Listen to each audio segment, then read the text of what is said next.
సభకు అధ్యక్షత వహిస్తున్న బీసీ సంక్షేమ శాఖ మంత్రి పొన్నం ప్రభాకర్ గౌడ్ గారికి, 2 నిమిషాలు సభ నిర్వహిస్తున్న శ్రీకాంత్ గౌడ్ గారికి, ఒకసారి మీ అందరి కరతాళ ధ్వనులతోటి 375వ సర్దార్ పాపన్న యొక్క జయంతి ఉత్సవాలని వాళ్ళు చరిత్రాత్మకంగా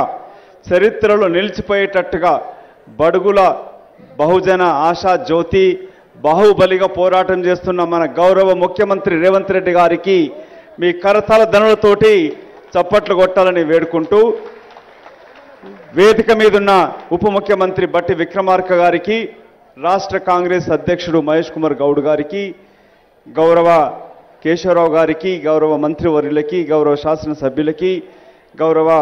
శాసనమండలి సభ్యులకి, కార్పొరేషన్ చైర్మన్లకి, సలహాదారులైన వేం నరేందర్ రెడ్డి గారికి,